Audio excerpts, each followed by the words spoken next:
नमस्कार। इंफ्राशक्ति अवार्ड्स के इस इवेंट में अब सबसे इम्पॉर्टेंट और सबसे इंटरेस्टिंग चर्चा हम करने जा रहे हैं union minister of road transport and highways श्रीमान नितिन गडकरी जी से।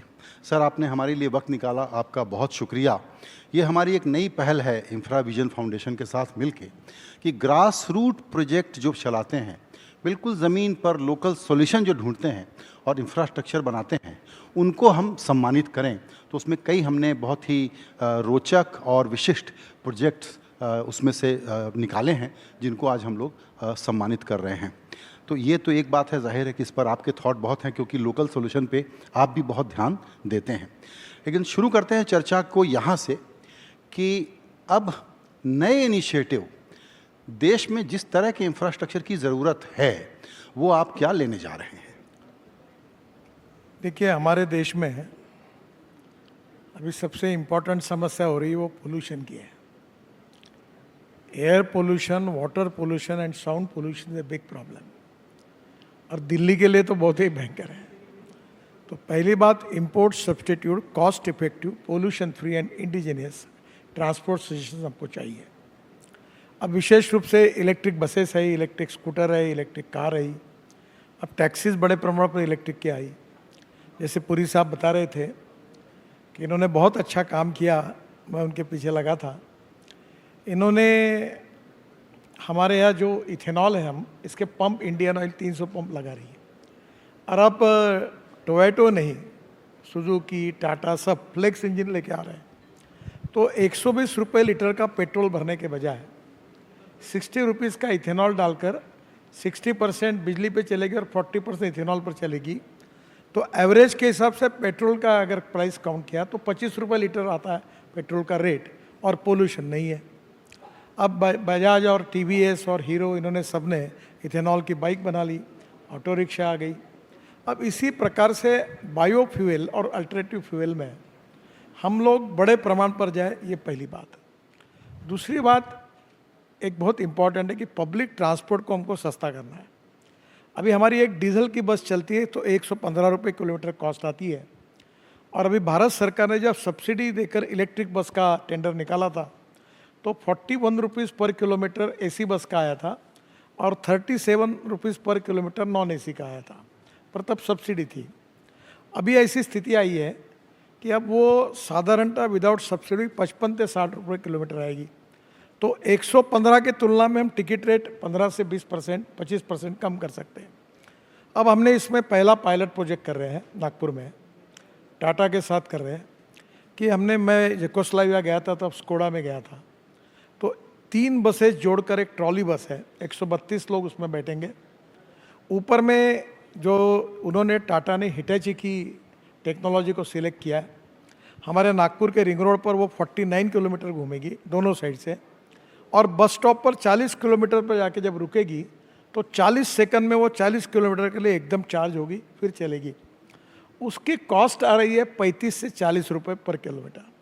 अब मैंने उनको सुझाव दिया कि एयर कंडीशन चाहिए, चेयर्स अच्छी चाहिए, एक लैपटॉप सामने चाहिए, और जैसे एयर विशेष रूप से हवाई जहाज़ में एयर होस्टेस होती है, वैसे एक बस होस्टेस भी करे, और लोगों को फ्रूट्स या कोई चाय ड्रिंक्स वगैरह पैक फूड वो भी बस में मिले। और मैंने जो कैलकुलेशन किया, इस बस का किराया डीजल बस की तुलना में 30% कम होगा। तो ये एकदम चीपर है, और इलेक्ट्रिक अगर वो सोलर पे मिलती है तो और कम हो जाएगा। तो धीरे धीरे public transport on electricity, alternative fuel and biofuel, ये हमको करना है। हमारी कंस्ट्रक्शन इक्विपमेंट की बहुत बड़ी इंडस्ट्री है। मेरे आग्रह पर जेसीबी ने अपना जेसीबी 50% डीजल और 50% सीएनजी पर बनाया। उनको 1000 जेसीबी का ऑर्डर मिला रशिया में। अभी ट्रैक्टर वाले मेरे पास आए थे, हम यूरो 6 के इमिशन नॉर्म्स लगाने वाले थे। सब ने मुझे प्रॉमिस किया है कि 1 साल के अंदर इथेनॉल पर और मिथेनॉल पर, सीएनजी पर या इलेक्ट्रिक पर हम ट्रैक्टर लॉन्च करेंगे। तो एक किसान के लिए ये ट्रैक्टर आना, यानी उसकी कम से कम साल की 75,000 से 1 लाख रुपए बचत है। अब ड्रोन टैक्सी की बात हो रही है, तो स्वाभाविक रूप से फ्यूल में पोल्यूशन न करने वाला फ्यूल और स्वदेशी ईंधन, दूसरी ओर हमारी एग्रीकल्चर को वो सपोर्ट करेगा। मैं पुरी साहब को धन्यवाद दूंगा कि मैं बहुत दिनों से पीछे था, अभी इंडियन ऑयल ने पानीपत में एक प्रोजेक्ट डाला है, वो परली से इथेनॉल बना रहा है 1 लाख लीटर और 150 टन बायोबिटामिन बना रहा है। और सबसे बड़ी बात है कि प्रोजेक्ट लगभग पूरा हुआ है, वो 76,000 टन बायो एविएशन फ्यूल, हवाई ईंधन, सस्टेनेबल हवाई ईंधन बना रहा है। तो मुझे लगता है तो इससे पोल्यूशन भी कम होगा, इंपोर्ट भी कम होगा। तो what ever the best technology which available in the world, मैं अक्सर एक बात का जिक्र करता हूँ जो दोनों इससे ट्रांसपोर्ट सेक्टर से रिलेटेड है कि innovation, entrepreneurship, science, technology, research, skilled and successful practices, we name it as knowledge and conversion of knowledge into wealth is the future. तो ट्रांसपोर्ट सेक्टर में हम पूरी टेक्नोलॉजी का ट्रांसफॉर्म कर सकते हैं, अब हो रहा है। और दूसरा मेरी आइडिया ये है कि जितने ये म्यूनिसिपल वेस्ट है, अभी UR2 में और द्वारका एक्सप्रेस हाईवे में हमने 80 लाख टन, ये गाजीपुर की टेकड़ी 7 मीटर नीचे लेके गए, पूरा कचरा डाला, अहमदाबाद डोलेरो अहमदाबाद डाला। अभी एक नया है कि गंदा पानी जो है, सीवेज वाटर, वो शुद्ध करके हम पावर जनरेशन को यूज़ करें।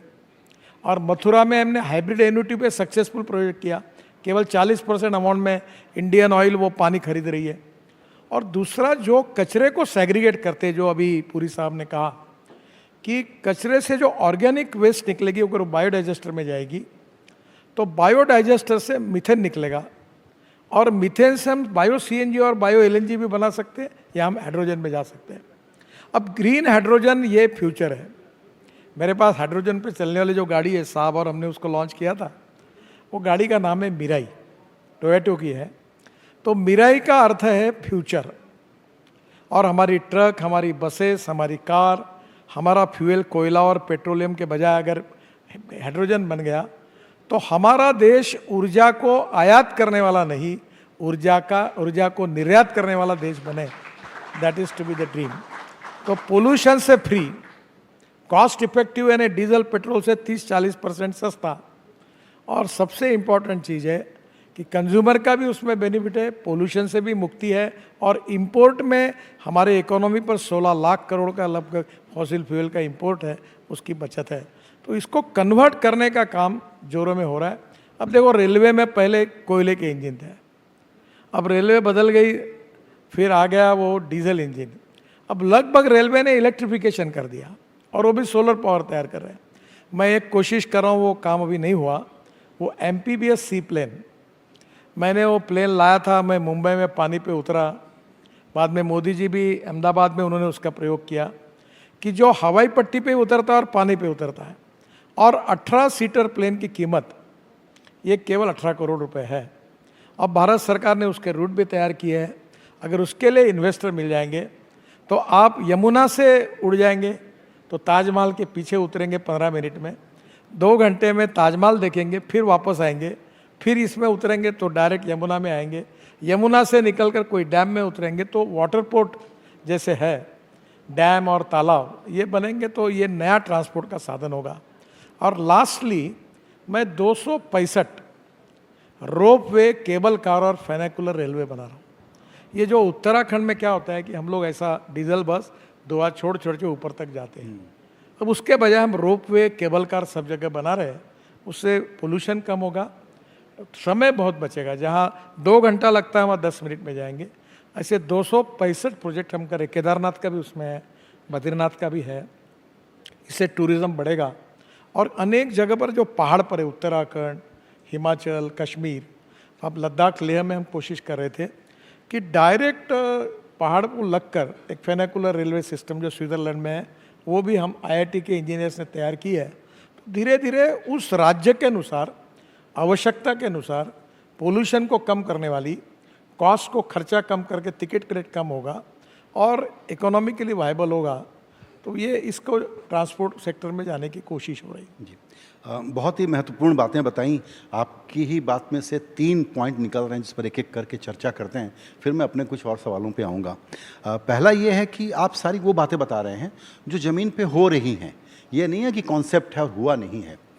लेकिन जो क्लाइमेट इमरजेंसी का चैलेंज है और जो क्लीन फ्यूल चाहिए और लोगों की आदत बदलना चाहिए, क्रिटिकल मास कब बनेगा? इस स्केल को बहुत ज़्यादा बड़े पैमाने पर बढ़ाने की ज़रूरत है।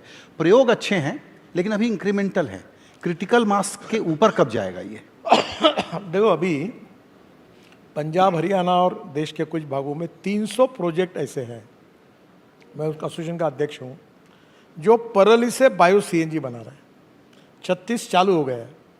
अब क्या होगा, ट्रैक्टर को अगर किट लगाई या कार को लगाई तो होता है। नागपुर में हमारे यहाँ सीएनजी के 2 स्टेशन है, हमारे पाइपलाइन से नहीं आया सीएनजी। तो बहुत, अभी मारुति कंपनी ने मुझे बताया, सुजुकी ने, कि उनका सीएनजी का गाड़ियाँ बहुत बेची जा रही क्योंकि सस्ता है। अभी मैं परसों जा रहा हूँ पूना, बजाज सीएनजी पर चलने वाली मोटरसाइकिल और स्कूटर लॉन्च कर रही है। उन्होंने कहा कि इलेक्ट्रिक पर पॉपुलर हुई, सीएनजी और इस पर हो रही, और सीएनजी किसान बनाएगा। अभी इसमें ऐसा है कि हमारा किसान एक समय अन्नदाता था, फिर को जनरेशन में जाकर किसान ऊर्जादाता बना, अब किसान ऊर्जादाता नहीं, अब बिटुमिन दाता बना। 80 लाख टन डांबर लगता है, 60 लाख टन देश की रिफाइनरी देती है, 40 लाख टन देश की रिफाइनरी देती है, और करीब 40 लाख टन इम्पोर्ट होता है। तो हमारे परली से बिटुमिन तैयार हुआ है, जो अभी पानीपत में हो रहा है, फिर वो बिटुमिन दाता हो गया, और अब इसके बाद किसान हाइड्रोजन दाता बनेगा। ये जो इलेक्ट्रोलाइजर से हाइड्रोजन है, इसमें 1 किलो हाइड्रोजन के लिए 50 यूनिट पावर लगती है। अभी सोलर की भी पावर कंसिडर करेंगे तो 100 रुपये की, तो 125 रुपये की पावर लगेगी। अभी रिसर्च यह चल रहा है कि biomass, by using biotechnology we increase the productivity of biomass, by using biomass for making of bio CNG, bio LNG, by methane you can make also hydrogen. और दूसरी बात है कि अभी मुंबई में इंस्टीट्यूट डॉक्टर यादव है, उन्होंने बहुत प्रयोग किए, अभी उन्होंने गोवा में वो रखा भी था। अब मेरा जो इच्छा है, होगा कि नहीं होगा मुझे मालूम नहीं, होगा ऐसा लगता है, क्योंकि मैं जो बोलता हूँ वो अभी तक हुआ है। तो $1 पर केजी अगर हाइड्रोजन आ गया तो दुनिया में स्काई इज द लिमिट। जैसे आज हम पेट्रोल, डीजल और ये फॉसिल फ्यूल जिन जिन देशों से आयात करते वो अपने रेट पर दे रहे, वैसे हमारा हाइड्रोजन तैयार होगा। केमिकल इंडस्ट्री, स्टील इंडस्ट्री, सब जगह पर, ट्रांसपोर्ट सेक्टर में, हमारी मशीनरी में हम हाइड्रोजन यूज़ करेंगे। हाइड्रोजन का एक प्रॉब्लम है, अब मेरी गाड़ी हाइड्रोजन पर है, आज मैं नहीं लेके आया, बहुत सुंदर मर्सिडीज जैसी अच्छी गाड़ी है। प्रॉब्लम यह है कि हाइड्रोजन फिलिंग स्टेशंस, इसमें हमारे यहाँ क्या हुआ कि हर चीज़ अलग अलग डिपार्टमेंट में है।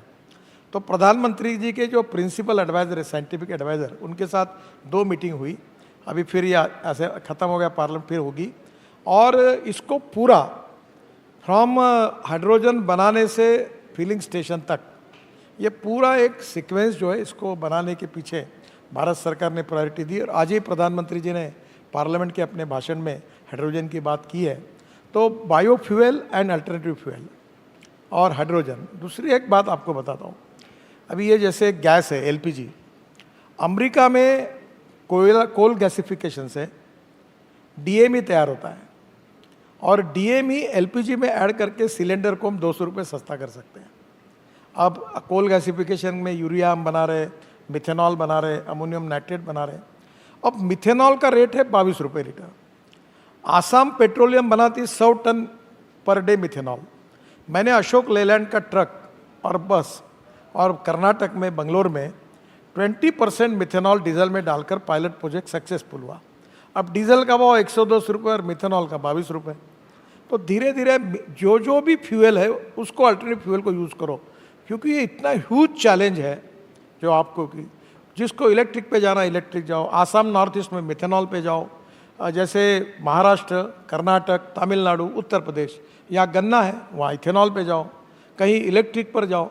तो कहीं म्यूनिसिपल वेस्ट को सेग्रीगेट करके उससे आप ऑर्गेनिक वेस्ट से ये बनाओ। ये सब प्रयोग जब करेंगे तो भी बहुत कठिन है ये, पर जल्दी जल्दी आत्मनिर्भर भारत बनने में आवश्यकता है, और इसके तरफ तेज़ी से बढ़ रहा है। जी, तो जिस आत्मनिर्भर भारत और विकसित भारत का एम्बिशियस लक्ष्य सामने रखा गया है, अगले 7 से 6 साल में अब तो 143 लाख करोड़ रुपए खर्च करने की, निवेश करने की अगर योजना है, तो इनको इम्प्लीमेंट कर पाने के लिए जो कैपेसिटी चाहिए, जो प्लेयर्स चाहिए इंफ्रास्ट्रक्चर सेक्टर में, वो भारत में पर्याप्त मात्रा में हैं क्या? कैपेसिटी बिल्डिंग समस्या है। देखिए, आप तो बाकी बात छोड़ो, मैं मेरे डिपार्टमेंट में 5 साल में 50 लाख करोड़ रुपए के काम करता हूँ, और जिम्मेदारी के साथ आपको बता रहा हूँ, मेरे पास पैसे की कमी नहीं है। मेरा एक भी प्रोजेक्ट, कोई पैसे की कमी नहीं। अभी मैं हमारे इनविट मॉडल में मुंबई स्टॉक एक्सचेंज गया था, तो हमने जब हमारा बॉन्ड इशू सब्सक्राइब किया तो 7 दिन का टाइम क्लोज करने के लिए रखा था। पहले दिन 7 घंटे में हमारा 7 टाइम्स ओवर सब्सक्राइब हुआ। मैं दौड़ते हुए आया, वो बेल बजाई और मैंने इशू क्लोज किया। इस देश में अभी मैंने तय किया कि अब बड़े लोगों के पैसे से मुझे रोड नहीं बनाना। कांस्टेबल, छोटे छोटे लोग जो है उनको मैं 8.05% इंटरेस्ट ईयरली दूंगा और मंथली बैच दूंगा उनको। यहाँ रोकूंगा सर आपको। आपने एक लफ्ज़ इस्तेमाल किया है कि बड़े लोगों के पैसों की ज़रूरत नहीं है। क्या भारत की ये समस्या नहीं है कि प्राइवेट सेक्टर को जिस तरीके से इन्वेस्ट करना चाहिए? मेरा भाव को समझो, मैं केवल मेरे सेक्टर की बात कर रहा हूँ क्योंकि मेरा हर प्रोजेक्ट का इंटरनल रेट ऑफ रिटर्न अच्छा है। अगर मैं आज प्रोजेक्ट मोनेटाइज करूँ तो 2-3 लाख करोड़ तो मुझे तुरंत मिल जाएंगे। और मेरा टोल का इनकम अभी 54,000 करोड़ है और 1-1.5 साल में अभी हम लोग 3 महीने के अंदर सैटेलाइट बेस्ड टोल सिस्टम ला रहे हैं और हमारा इनकम 1,40,000 करोड़ पर ईयर होगा। हम प्रोजेक्ट को मोनेटाइज करके हमको पैसा मिलता है और वो पैसे से हम नए प्रोजेक्ट करते हैं। तो मुझे लगता है, अभी आपको और एक बात बता दूँ, मैं वाटर रिसोर्स मंत्री था। यमुना में मैंने एक प्रोजेक्ट किया था, 80 mld स्लज जो थी गंदा पानी, उसको शुद्ध करके इंडियन ऑयल को देना। और इंडियन ऑयल के चेयरमैन को पूछा, आप कितना पैसा खर्चा करते हो हर साल? बोले 25 करोड़। मतलब 20 करोड़ दो, मैं आपको पानी देता हूँ। त्रिवेणी इंजीनियरिंग करके कंपनी है, हाइब्रिड एन्युटी में हमने प्रोजेक्ट सक्सेसफुली किया। 80 mld स्लज शुद्ध हो गई और 40% सरकार ने दिया, 60% इन्वेस्टर ने लाया। अब इंडियन ऑयल को वो पानी दे रहे, 20 करोड़ साल के मिल रहे हैं और 100 रुपये का प्रोजेक्ट 40 रुपये में हो गया, सक्सेसफुल हुआ। तो solid waste management, liquid waste management, even transport sector, अभी आप देखिए लंदन ट्रांसपोर्ट, आप हमारे ट्रांसपोर्ट में ज़रूरत ही नहीं सरकार ने बसेस देने की। लंदन ट्रांसपोर्ट का कंसेप्ट क्या है कि इलेक्ट्रिक की एक बस समझो 60 रुपये पर किलोमीटर पकड़ो, तो महानगर पालिका या स्टेट गवर्नमेंट देती है कि हम 250 किलोमीटर की गारंटी देते हैं और रोज़ वो जो बस है वो 300 किलोमीटर 3.25 जाती है। टिकट जाने के बाद एक्स्ट्रा अकाउंट में केवल जो बैंक को पैसे देना उतना देने से बस प्रॉफिट में है, ड्राइवर ऑपरेटर का और कंडक्टर कारपोरेशन का। और अभी सिस्टम टिकट की रखना ही नहीं। मेरे डिपार्टमेंट में ये स्टेट ट्रांसपोर्ट मेरे पास है, भाई बस ट्रांसपोर्ट। मैं मजाक में कहता हूँ हॉर्न चढ़कर सब बचता है बस टप पे बैठ के लोग। तो मैंने कहा तुम ये सब स्क्रैपिंग करो और तुम ये सीधा ऑपरेटर अपॉइंट करो, तुमको फ़ायदा मिलेगा और 30% टिकट रेट कम होगा और एयर कंडीशन बस में गरीब लोग घूमेंगे। तो अब दुनिया के साथ धीरे धीरे हमको कंज्यूमर को भी सोचना होगा और ये संभव है और पैसे की कोई कमी नहीं है। आप चाहे कोई भी सेक्टर पकड़ो।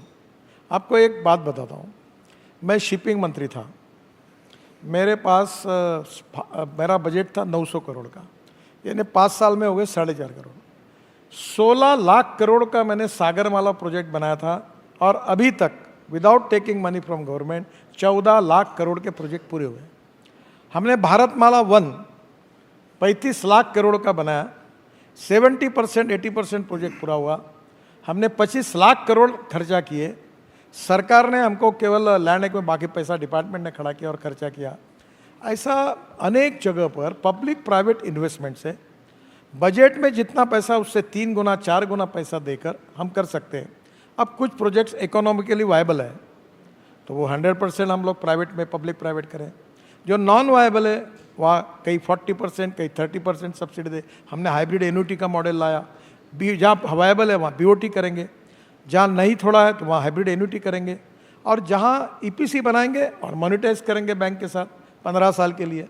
तो देर आर इतने डिफरेंट वेज है कि मुझे नहीं लगता पैसे की कमी है, काम होना चाहिए, इच्छा शक्ति की कमी है। और transparency, time bound decision making process, quality और करप्शन फ्री सिस्टम होगी तो ये गोल हिंदुस्तान का ग्रोथ रेट मल्टीप्लाई करना कोई कठिन नहीं है। बिल्कुल। आपने अभी टोल नाका का जिक्र किया तो जीपीएस के ज़रिए, और दूसरी बात ये आई सामने, आपने बताया था कि जितना डिस्टेंस ट्रैवल किया उतने का ही टोल लगेगा, पूरी सड़क का नहीं लगेगा। अब आप ये बताएं कि ये कब से होगा? 3 महीने के अंदर, अभी टेंडर निकल रहा है, 3 महीने के अंदर शुरू करेंगे। 3 महीने के अंदर सारे टोल के चेक नाका सारे बाहर। नहीं होंगे, फर्स्ट फेज में 5,000 किलोमीटर होगा। और जैसा सक्सेसफुल हुआ, परसों यहाँ अशोका होटल में वर्कशॉप हो गया, प्री बिड कॉन्फ्रेंस जैसा, दुनिया के सब टेक्नोलॉजी आए थे, टेक्नोलॉजी प्रोवाइडर, आईटी कंपनी और टोल ऑपरेटर। तो हमने टेक्निकल फाइनेंशियल क्वालिफिकेशंस पक्के कर दिए।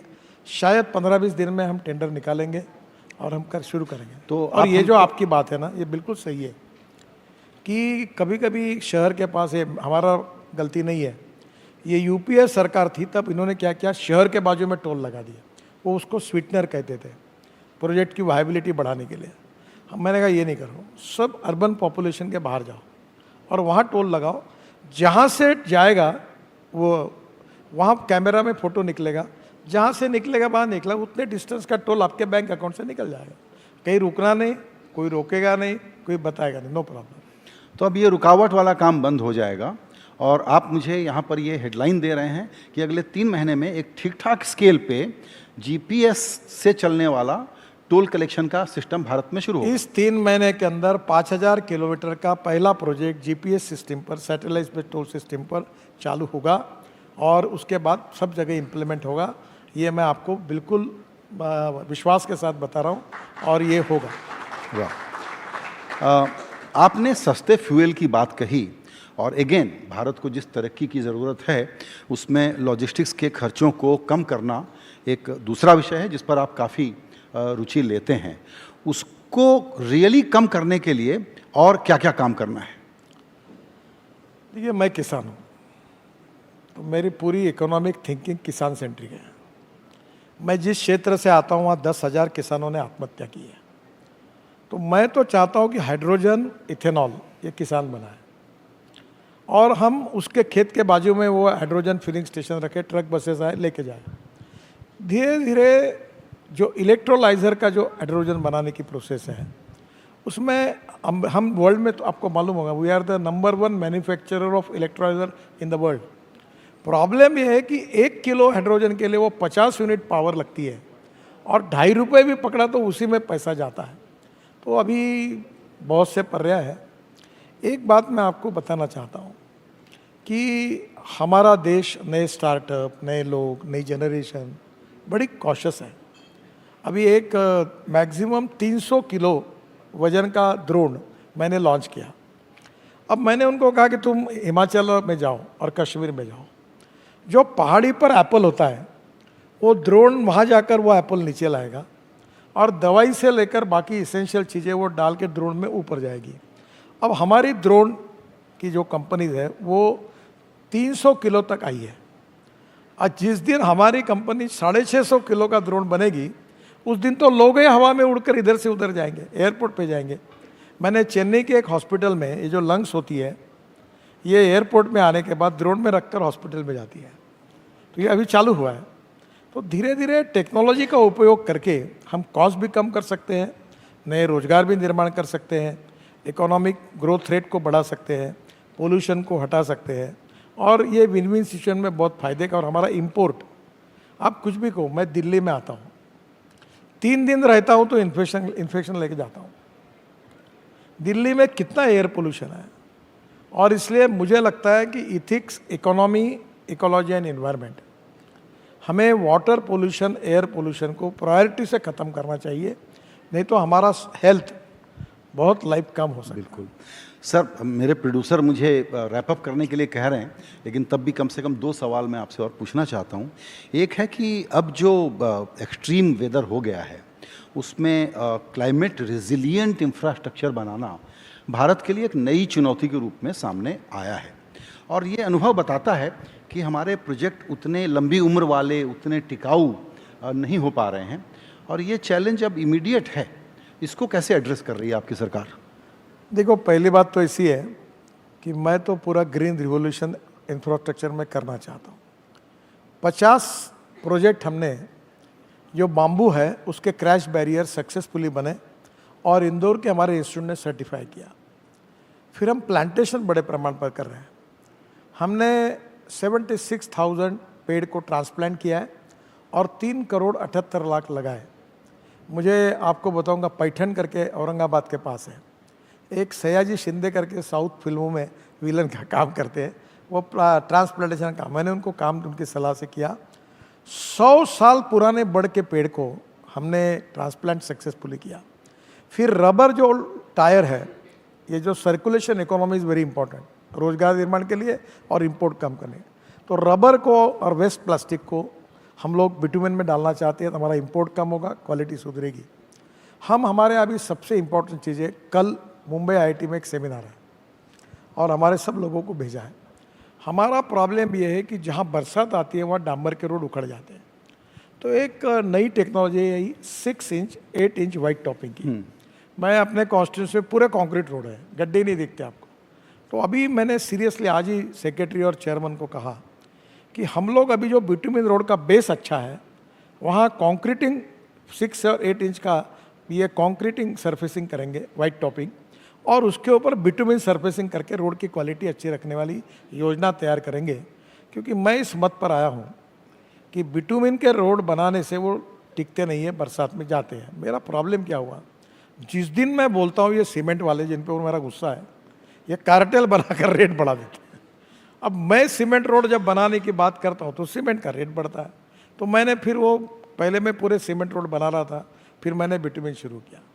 तो ये प्रॉब्लम यही है कि सीमेंट वाले प्रोडक्शन बढ़ाए, प्रॉफिट कमाए, पर कम प्रोडक्शन करके वो रेट ज़्यादा रखे या ना करें। तो मुझे लगता है आने वाले समय में कंक्रीट रोड के बिना कोई पर्याय नहीं है।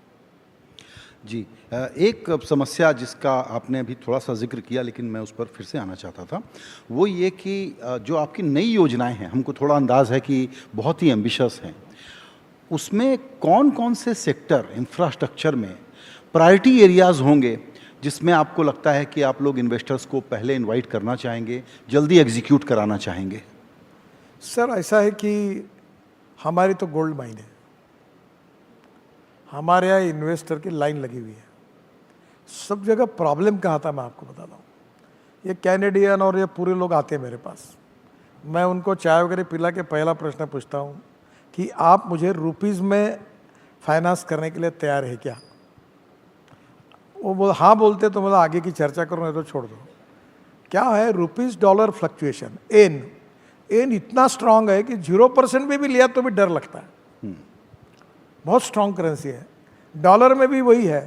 तो कहीं ना कहीं जब तक ये डॉलर और फॉरेन करेंसी का हेजिंग करके ये नहीं होगा, ये प्रॉब्लम है।